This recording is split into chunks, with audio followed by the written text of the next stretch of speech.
Yo, so guys, welcome back to another video. This is another food reaction. It's been quite a long time actually, and this one is Southern comfort foods you need to try before you die. And I mean, I've done videos that sort of touched upon certain foods in the US and obviously certain foods in the Southern US. But I mean, a video literally focused on that. I'm here for it, man. I'm here for it, and you can see there's a lot of different things like chow-chow, collard greens and bacon, hot brown, boiled peanuts, Brunswick stew, sweet potato casserole, all these things, and I mean, I'm here for it, man, and they all sound nice, to be fair, other than there's one that sounds a bit strange, but again, this is what people love to eat, and I just love looking at food, to be honest, so that's my excuse to be watching this, but hopefully going to enjoy, and I mean, yeah, let's just jump into this, to be honest.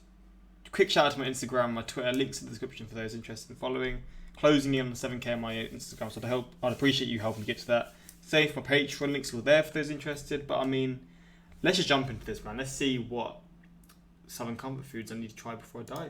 If you've ever lived in the American South, you'll know that the food down there has its own unique identity, and it's absolutely delicious too. If you haven't tried these, well, bless your heart. These are the Southern comfort foods you absolutely need to try. One of the most popular dishes to have come out of New Orleans are beignets. These airy treats are made with usually square pieces of yeast dough that are fried in hot oil until they puff up. They're then generously dusted with powdered sugar and eaten straight away, preferably accompanied by a mug of... Do they feel quite soft? Because if they do, I'm down for that, but are they like sort of like flaky? Because if they're flaky too, I'm down for that. Café au lait. Arguably the best place to enjoy a beignet is in New Orleans, preferably at the Café du Monde in the city's French Quarter. But if getting around is proving a little difficult right now, then you're in luck, because they're not difficult to make at home either. Just make sure to turn them often in the oil, and be careful not to overcook them. You can make them at home. I might have to give it a try one time soon. I might have to, what can you put with it? If I was to do this, is it just powdered sugar, or can I have other stuff with it? Might need to try it out, man. Biscuits and gravy is a hearty breakfast dish that you'll... Is this gravy? This is not gravy. ...find in restaurants and homes across the South. The soft, flaky biscuits are smothered in white gravy, which is made from pork sausage drippings, milk, and flour. The gravy is seasoned with black pepper and typically includes pieces of the breakfast sausage too, making it even more flavorful. The good news is that sausage gravy is easy to make at home, and there are plenty of different recipes available online. Failing that, you could pick up some of the ready mix packets at the grocery store, although you'll really want to try the homemade stuff at least once. As for the biscuits, if making them from scratch just isn't feasible, the Pillsbury ones you pop open and bake will work just fine. Just don't let a Southerner catch you taking those shortcuts. Okay, so boiled peanuts sound kind of bland compared to roasted peanuts, but don't judge a book by its cover. These are actually really good. I love peanuts. They're made by taking raw peanuts and boiling them for hours in salty water over a fire until the shells turn soggy. These peanuts are then sold at roadside stands all over the South, where residents and tourists alike enjoy them, often with bottles of Coke or sweet tea. For what it's worth, it's usually best to munch on boiled peanuts outdoors, so you can easily spit out their soggy shells, because it's nearly impossible to crack them open with your hands. Of course, some people opt to eat these peanuts whole, shells and all, but that's one heck of an acquired taste.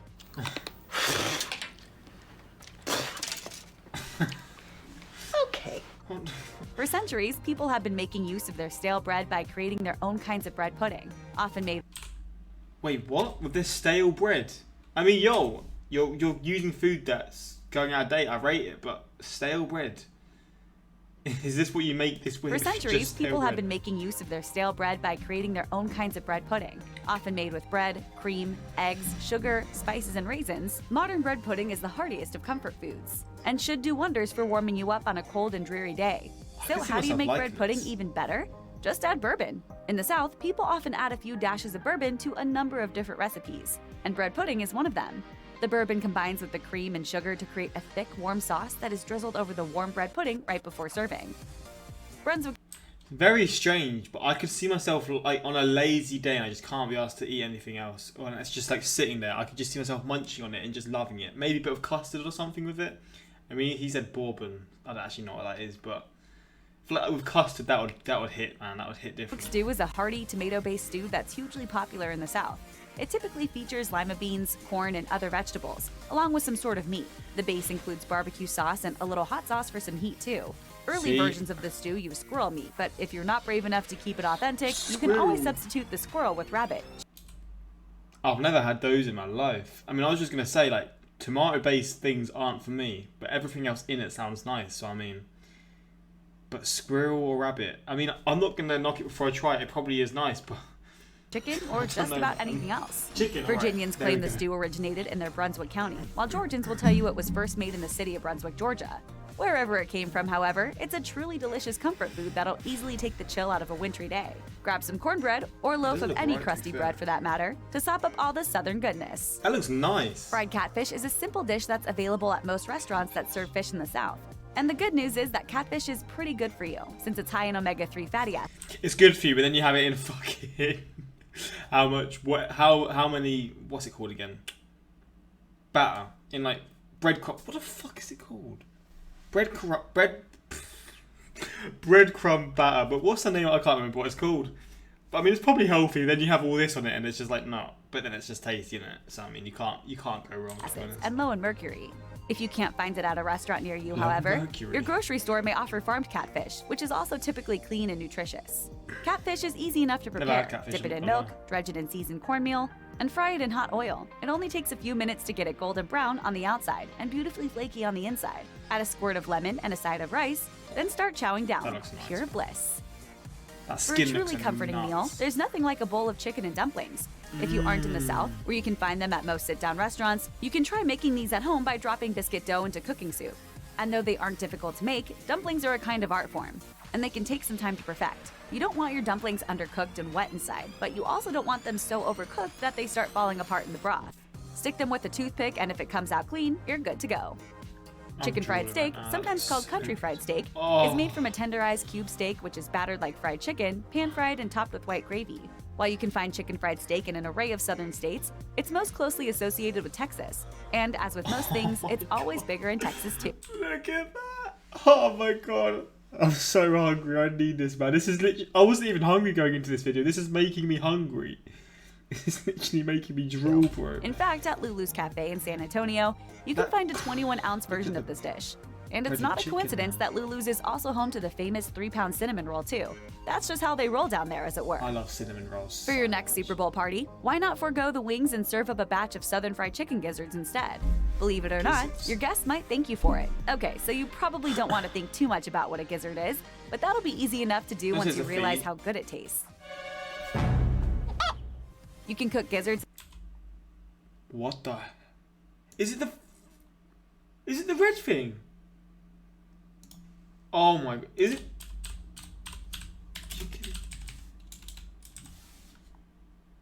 Is it what I think it is? Just show me on a chicken, please. Oh, I was thinking it was this thing or this thing. I mean, I'm not gonna lie. I'm just a fan of the fucking. I'm good with the breast or the drumsticks or stuff, man. We'll leave the inside organs. I'm good. I'm alright. Sure, it's good, but I'm alright. It's in a number of ways, but it's best to boil them first and then coat them before deep frying. Throw in a little hot sauce, and soon you won't be able to get enough of these tender little morsels. They probably are good, to be honest. Chicken pot pie is an iconic Southern comfort food that, when done right, simply can't be beaten. And done right doesn't mean grabbing a pie from your grocer's freezer section. A flaky golden brown homemade crust is essential for this Southern specialty. Inside, the chicken needs to be moist and plentiful. The vegetables must be neither too firm nor too mushy, and the gravy creamy but not goopy. Is it a challenge to find a good chicken pot pie? Yes, but it really is worth it. And if you don't trust restaurants to get it right, you could always experiment with different recipes at home. It might take some time to perfect, but once you land on just the right method, you'll never want to cook anything else. Ambrosia didn't actually originate in the South, but you'll still find it at plenty of Southern pubs. Is that like cherry mango? Probably like blackberries and stuff. If that's it, man, in like yogurt or whatever, I love this, man. This is my type of breakfast. I love this kind of. If it's what I'm thinking, this is my type of breakfast. This variety of fruit salad typically contains mandarin oranges, mini marshmallows. Oh, what? Okay, maybe not. Is it like Turkish delight? Pineapple chunks and shredded coconut mixed with some sort of dairy ingredient. Some people use mayonnaise, while others use cream cheese.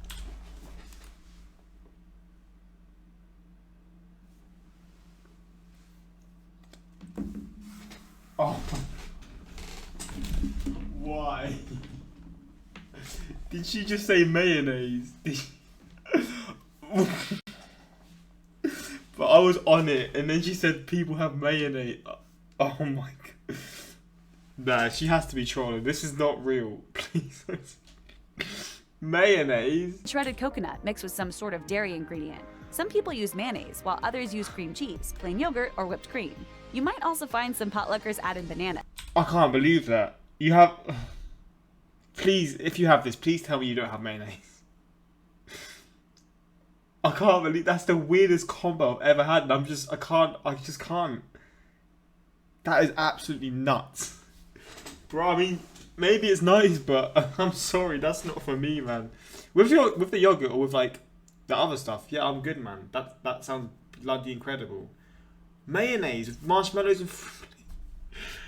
Oh my god, God. Cherries and nuts too. Because Nuts why the all, heck yes, not, please. right? Think of it like a banana split without the ice cream. And then maybe throw in some ice cream anyway. Is she on something? Is she trolling him right now with ice cream and mayonnaise?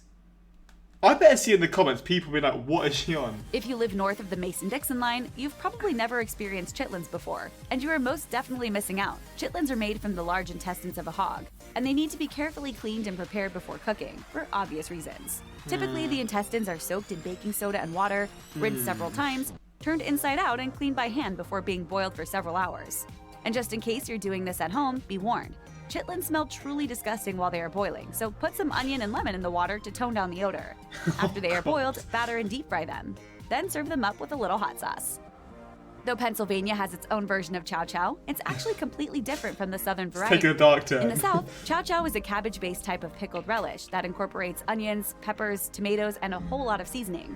This stuff is often used as a topping for hot dogs and hamburgers. See, I'm not really a fan of pickled stuff.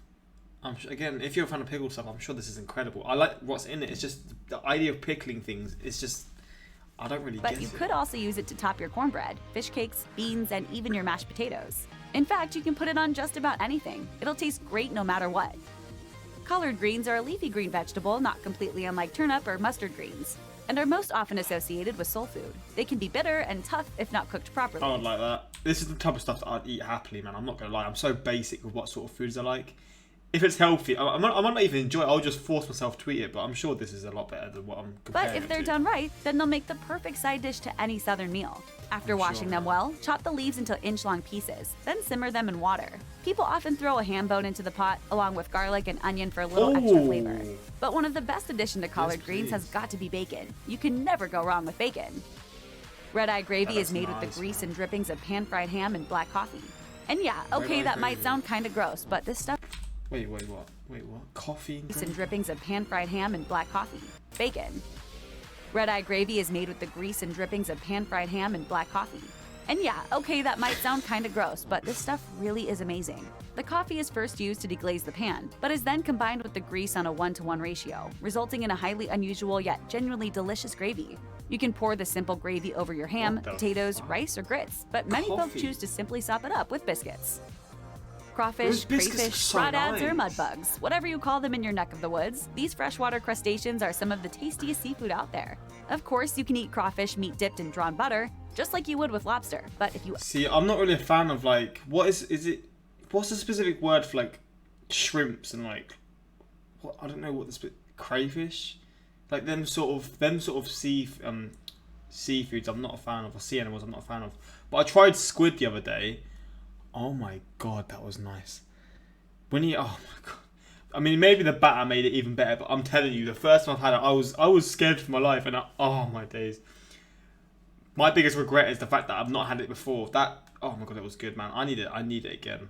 Squid, man. Squid in like breaded batter or whatever. Yes, please. Ever find yourself in the Cajun areas of Louisiana? Do yourself a favor and seek out crawfish etouffee. This is when crawfish meat in a spicy roux is poured over rice for an amazing dish with a seriously deep flavor. As simple as it sounds, you don't want to make fried chicken and waffles at home. Instead, hop on over to one of the South's many awesome... See, in the South, you could do this. In the UK, you can't. I don't think there's... Actually, there are some American diners here. Maybe I'll just go to one. It's not going to be as good. But just to sort of experience it on like a cheat day, I'm just going to go there, have like waffles and chicken and like butter, and just treat myself, and probably my girlfriend. Actually might be a shout. But again, I'm sure it won't be as good, but still. Because this... Again, the idea of this before, I was like, what? But now I'm just like, this just sounds like the dream. And waffle establishments or diners, the places that really get it right. If you haven't experienced chicken and waffles before, it might seem like an unusual combination, but it really does work. Crispy on the outside and juicy on the inside, perfectly seasoned fried chicken makes a heavenly partner for a plate of buttery waffles. This is also an incredibly versatile dish and should work great for breakfast, lunch, dinner, or a late-night snack. Fried green tomatoes is a simple southern side dish that packs a big punch. The key when making fried green tomatoes is to avoid them turning into a soft, soggy mess. Check your unripened tomatoes are suitably firm, then cut them into 3/8 to half. Unripened tomato. Wait, Wait, I've just realised green tomatoes. I mean, I don't like tomatoes as they are, but unripened slices, and soak them for an hour in a mixture of buttermilk and hot sauce. Dredge the tomatoes in a combination of cornmeal and cornstarch, then fry them in bacon grease over medium-high heat until they're crispy on the outside. It's got to be good but be careful not to overcook them. You can dip them in just about anything, but a remoulade with mayo, hot sauce, horseradish, and Cajun spices would be the ultimate authentic accompaniment. I miss the smell of coffee and bacon frying. Oh, what I wouldn't give for a plate of fried green tomatoes. If you're looking for something a little out of the ordinary to fill you up, consider jambalaya. A favorite in Louisiana, jambalaya is a mix of sausage, chicken, seafood, and vegetables, cooked in the same pot with rice and stock. Creole jambalaya contains tomatoes, while the Cajun version does not. Both, of course, are extremely tasty. Jambalaya. In Cajun jambalaya, in rural Louisiana, you might also find a variety of game meats used, as well as alligator, crayfish, and even turtle. I'm down. All Southerners know that everything's better when you fry it, and okra is no exception. To make these golden nuggets of veggie goodness for yourself, slice your okra, dip it in buttermilk, and then coat it in cornmeal and season before deep frying. The best thing here is that okra is seriously good for you, since it's low in calories and contains a great deal of fiber, potassium, calcium, and vitamins. The hot brown sandwich originated at the restaurant in the Brown Hotel in Louisville, Kentucky in the 1920s, and it's still served there today.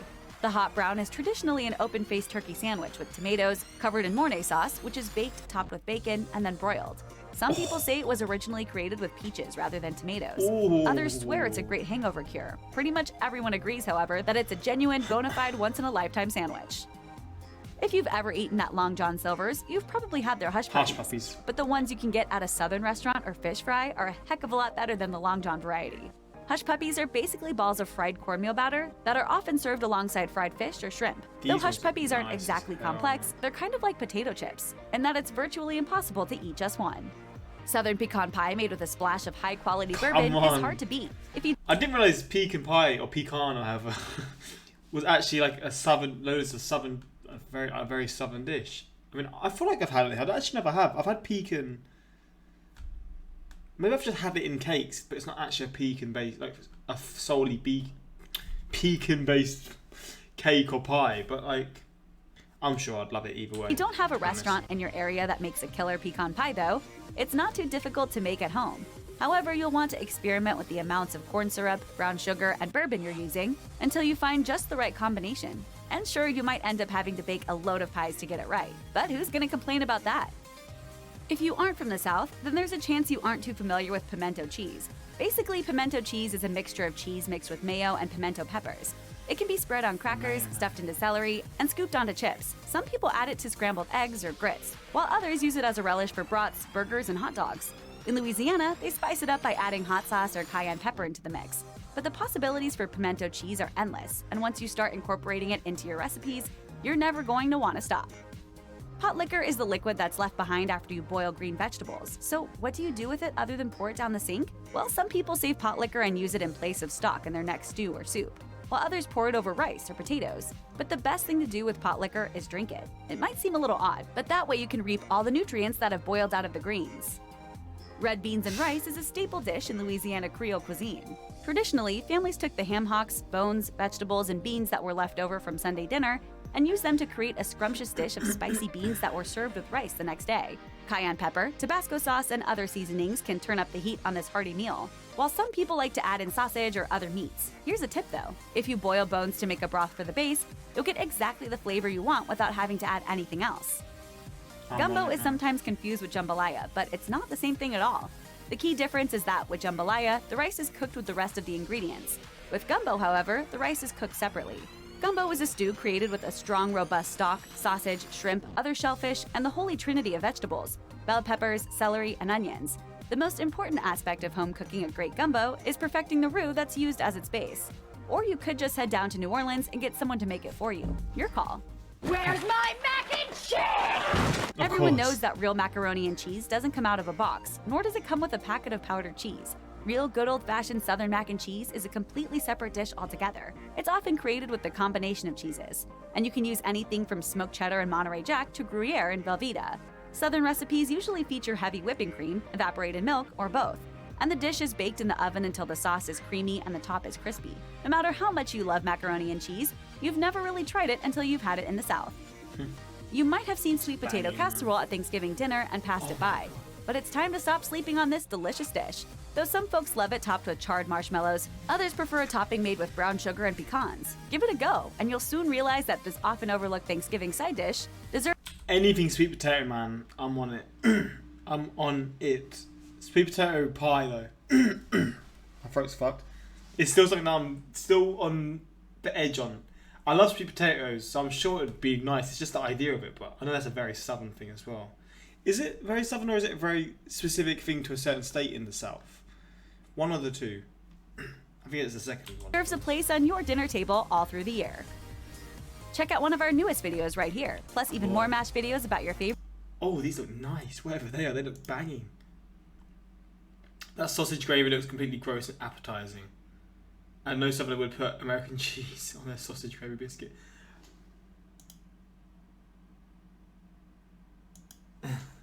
Only a lunatic would put cheese on their biscuits and gravy. If you can't open a boiled peanut with your bare hands, you are either quadriplegic, dead, or there's something very wrong with the peanuts. Who eats their biscuits with gravy and cheese? I eat cheese with everything, but not that. Sweet potato pie. I really hope there's someone who says about the mayonnaise with the mayonnaise with the it's not, is there? What was the mayonnaise with the fruit and the marshmallows and stuff? I can't believe it. Is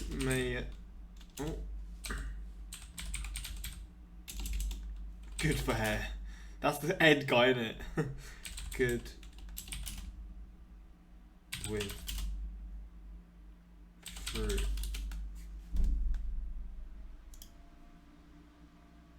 I can't believe this.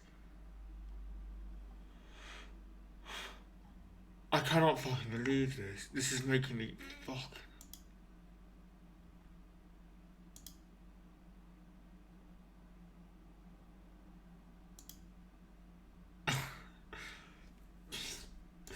I can't believe it. That is an absolute. that is incredible. I've never heard of that ever in my life. But I mean, yeah, on that note, hopefully you enjoyed. Again, probably some of these aren't typically what you would agree with. And maybe there's a lot that have been missed, like the comments are saying. But let me know. I mean, I love these videos. I love food videos. So if you want me to do another, I'm down for that. But I mean, yeah, hopefully you enjoyed this one. Until next time, like, subscribe. Peace.